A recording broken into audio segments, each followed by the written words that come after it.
prova, mas eu preciso mostrar para você.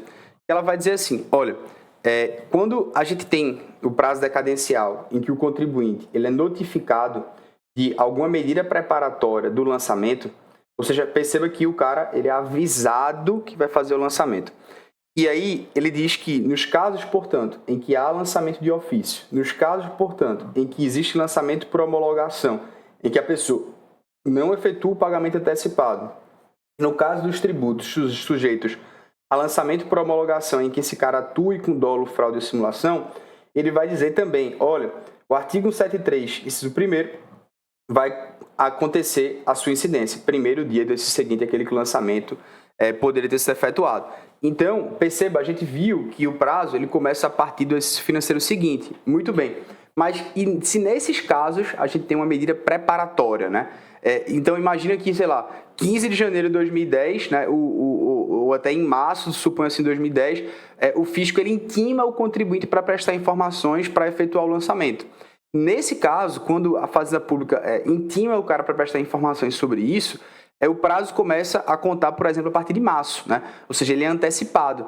Então, a decadência vai ser consumada em março, né? E se a medida preparatória ela for depois do fato gerador, aí ele não vai contar a partir dessa data, essa ideia é somente para antecipação, tá? É justamente aqui a incidência do parágrafo único. Olha o que ele está dizendo no 73, isso é o primeiro parágrafo único. O direito a que se refere este artigo extingue-se definitivamente com o decurso prazo nele previsto, ou seja, a regra, 5 anos, a partir desse exercício financeiro seguinte, beleza.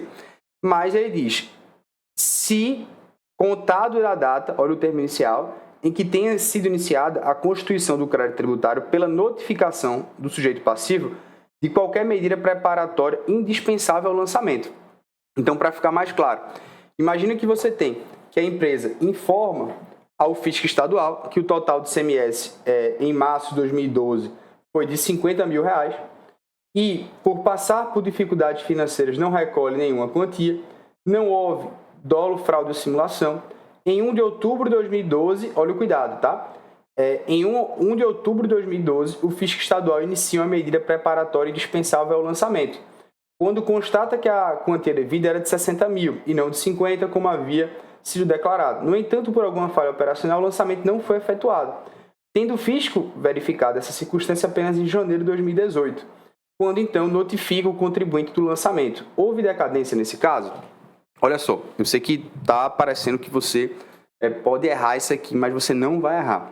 O artigo 173, inciso 1º, ele diz que, via de regra, portanto, nesses tributos sujeitos a lançamento de ofício, até de certo modo nos tributos, via de regra, por declaração ou misto, né, a gente também aplica a regra do artigo 173, inciso 1º, assim como nos casos do lançamento para homologação, em que o cara não paga nada, que a gente viu, ou então se o cara age com dolo, fraude ou simulação. De maneira que eu poderia dizer que a segunda regra que nós vimos do artigo 173, inciso 1º, é aplicável à grande maioria dos casos. Então isso aqui é quase que uma exceção para que você consiga compreender o parágrafo único. O que ele está dizendo aqui, de maneira geral, o cara, de certo modo, pratica uma dessas hipóteses. Ou seja, o cara tem o fato gerador em março de 2012, certo? Em março de 2012, ele não recolhe, ele não paga, ele não tem dolo, fraude ou simulação. Então, a regra é que, veja, o fato gerador, eu posso escolher aqui, ele foi em março de 2012. Se a gente está colocando a regra do artigo 173, inciso 1º, a regra é que a partir de janeiro de 2013, veja, comece a contar o prazo decadencial de 5 anos, né? Primeiro dia desse seguinte, aquele que o lançamento poderia ser efetuado. Então, a gente pensaria nisso. Só que ele fala o seguinte, olha, veja, nem deu ainda janeiro de 2013, em outubro, no mesmo ano, a Fazenda inicia uma medida preparatória indispensável ao lançamento. Isso muda tudo. Por quê? Porque quando você vai aqui para o parágrafo único, ele diz, olha, se a gente inicia a constituição do crédito a partir pela notificação, muda o termo inicial, se houver qualquer medida preparatória indispensável ao lançamento. Então, aqui ele diz para a gente, olha, eu comecei uma medida preparatória indispensável ao lançamento em outubro de 2012. E aqui, por que o jogo muda? Porque agora, os 5 anos, eles vão contar a partir de outubro de 2012. Os 5 anos, portanto, do prazo decadencial, eles começam a partir desse termo inicial. Logo, ele vai até outubro de 2017 para que ele possa fazer esse lançamento.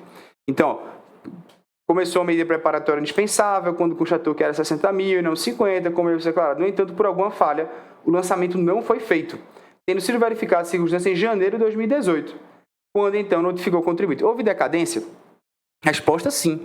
Por quê? Como houve uma medida preparatória indispensável ao lançamento, o termo inicial do prazo decadencial ele passa a ser outubro de 2012. E assim acontece a decadência em outubro de 2017.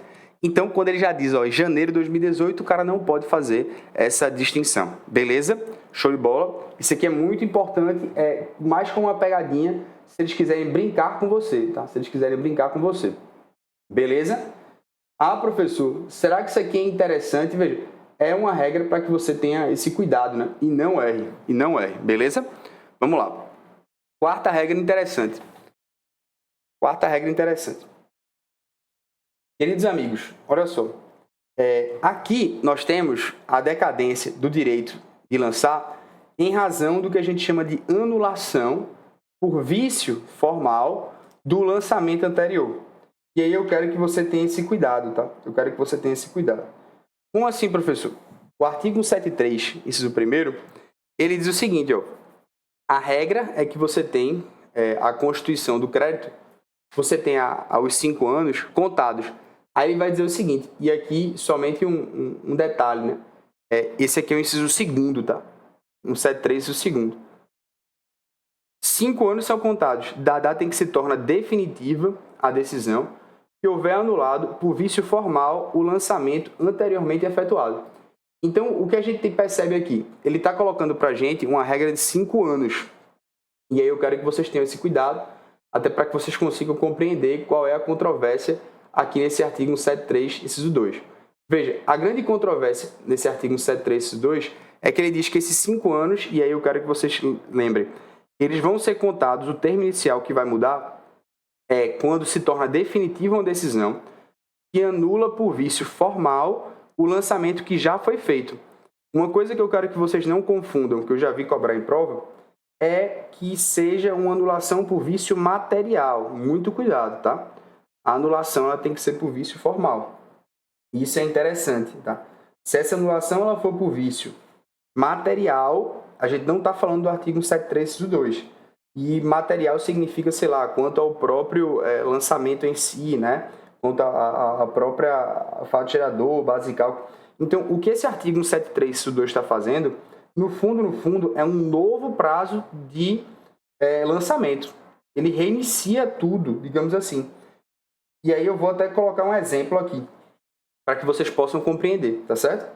Veja, a empresa X ela foi notificada do lançamento tributário em 10 de março de 2010. Após a impugnação, o lançamento foi anulado por decisão administrativa definitiva em 20 de abril de 2016 por vício formal. O fisco pode realizar um novo lançamento. Ou seja, perceba que a gente vai aplicar o artigo 173, inciso 2, e a empresa ela foi notificada do lançamento em 2010. Tá. Ela fez a impugnação. E esse lançamento ele foi anulado por uma decisão administrativa que acabou em 2016, por vício formal. O fisco pode realizar um novo lançamento a partir disso aqui. Os 5 anos começará daqui. Esse aqui é o termo inicial, dos 5 anos. Outro exemplo, para ficar muito claro. Imagina que a gente tem, né?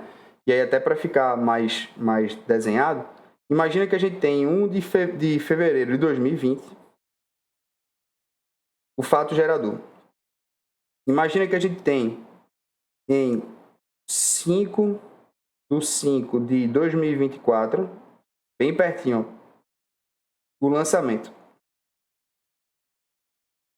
Vou apagar isso aqui, para não confundir. E imagina que a gente tem em 3 de 9 de 2020 uma decisão que anula o lançamento. E olha a pegadinha, por vício formal. Se for material, fuja disso, tá? Fuja disso. E aí perceba, tá? Se a gente olha para essa decisão por vício formal, a gente sempre vai falar agora, vai ser até 4 de 9 de Eita, acho que eu fiz os marcos temporais errados. E até isso é interessante, tá? Há quem diga que esse exemplo, se você pegar 2030, por exemplo, ele vai ficar até 2035. Veja, o lançamento ele se dá em 5 de fevereiro de 2024, mas passa um tempão no processo administrativo. E em 2030 tem uma decisão que anula por vício formal. Se essa decisão, ela, enfim, né, foi impugnada em tempo correto, né, nesse caso, apesar das críticas doutrinárias, a gente percebe que ele meio que reinicia e começa a contar os 5 anos a partir daqui. Ó. E aí eu quero que você tenha cuidado. Porque é um caso que ele não é muito, de certo modo, visto, porque ele depende muito da parte de processo administrativo, isso é fato, mas eu quero que você tenha cuidado para que você não erre, tá? Para que você não erre. Beleza?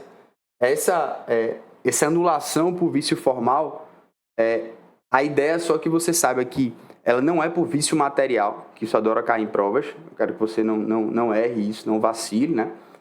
E quero também que você tenha esse cuidado, porque no fundo, ele traz um prazo autônomo. Né? Ele traz um prazo autônomo no caso haja vício formal. Ele começa de novo. E aí, de certo modo, o entendimento de parte da doutrina é que você acaba introduzindo tanto uma causa de suspensão como de interrupção do prazo decadencial. Por quê? É suspensão porque na pendência do processo administrativo não corre o prazo decadencial, quando a parte impugna, né? E interrupção porque quando ele chega no final, ele zera, ele começa de novo.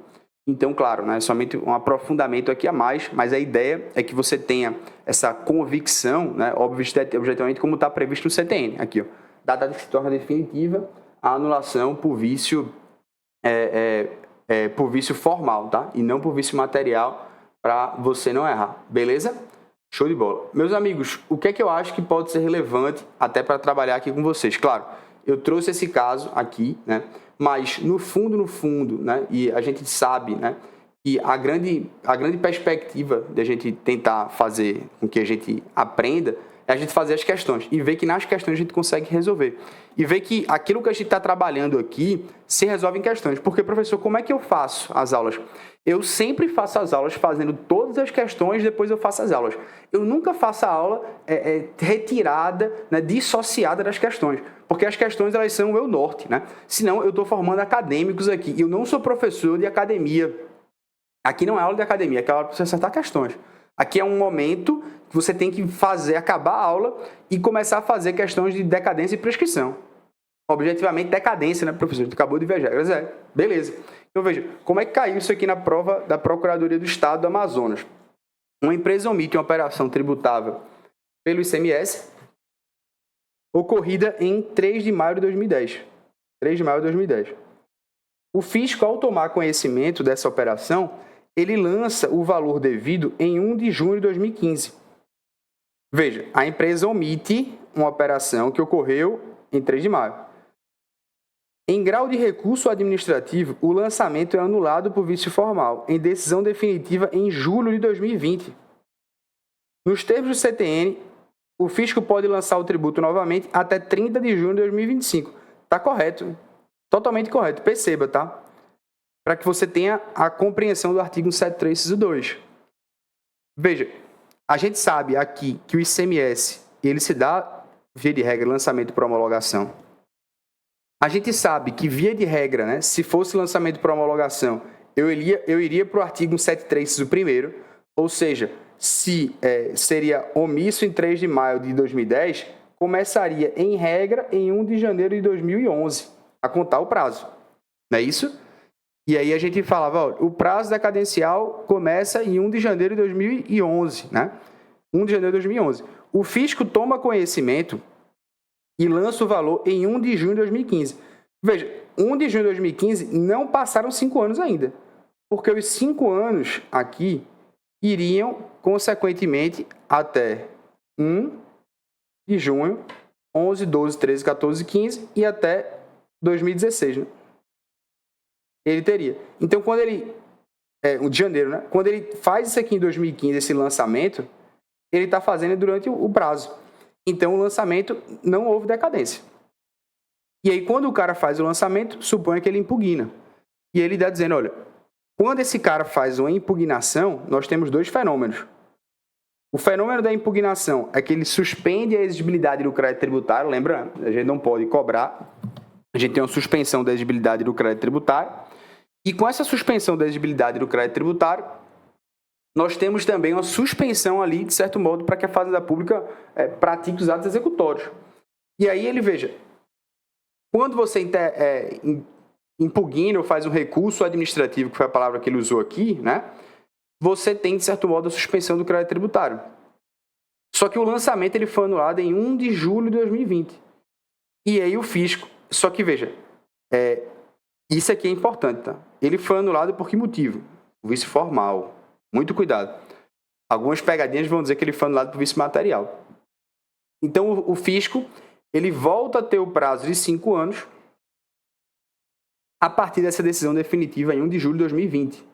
Então, a Fazenda Pública, se você conta 5 anos, né, contado a possibilidade, já que o último dia é 1 de julho de 2025, ele tem até 30 de junho. Então, por isso que isso aqui está perfeito, tá?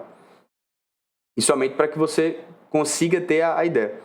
Olha só, a sentença copiada percebeu que houve uma anulação do lançamento por vício material. Olha o cuidado, a pegadinha que eu quero trabalhar com vocês novamente, tá? Nessa questão aqui, ele nos mostra que o problema foi que a anulação se deu por vício material. E aí, quando se tem a anulação por vício material, a inaplicabilidade do artigo 173, inciso 2. Porque o artigo 173, inciso 2 fala que é anulação por vício formal. Já se manifestou o STJ. Isso aqui não é só importante para fins de concurso nessa pegadinha que eu disse para você. Aqui ele falou vício formal, beleza, conforme o artigo 173, inciso 2, que fala anulado por vício formal, beleza, mas cuidado, porque às vezes se ele falar vício material, não reinicia o prazo, beleza? Eu quero que fique isso bem gravado na sua cabeça, tá certo? Não erre isso aqui, pelo amor de Deus, né? Para que você não vacile, para que você não erre, para que você consiga, consequentemente, ter a lógica aqui, beleza? Então, lembre logo que a decadência, portanto, ela é um prazo para que a autoridade competente promova o lançamento decadencial, faça o direito de lançar, que é um direito potestativo, e depois que lance, depois que constitua, a gente tem o prazo prescricional para ajuizar a execução fiscal, né? E aí vai ser a parte da extinção do crédito tributário através da prescrição. Lembrando também, e lembro os senhores, que o CTN, ele fala que a decadência ela seria uma causa de extinção do crédito tributário, quando, na verdade, ela seria uma causa que acaba excluindo o próprio crédito tributário. Show de bola? Massa, estamos bem? Bom, o mais importante é que a gente lembre do lançamento por homologação, que é sempre a grande pegadinha em provas, tá? Lembrou de lançamento por homologação, você vai olhar e falar assim, peraí, né? O cara pagou algo, se o cara pagou algo, 5 anos é contado o fato gerador, e não houve fraude ou má-fé. Se esse cara não paga nada, se esse cara não declara, não faz nada, os 5 anos começam a partir do primeiro dia desse seguinte financeiro, beleza? Não quero que vocês errem, senhores. Isso aqui é muito importante. Tem 55 bilhões de questões sobre essa mesma pegadinha, envolvendo também a súmula 555 do STJ, e a gente viu agora essas duas teses que são mais importantes também, somente quando você pega essa pegadinha de medida preparatória indispensável ao lançamento, a terceira regra, que se aplica identicamente à segunda regra nos casos, apenas para que você perceba que tem uma medida preparatória antes, e a anulação por vício formal, que está no artigo 173, inciso 2 do Código Tributário Nacional. Beleza? Vamos lá.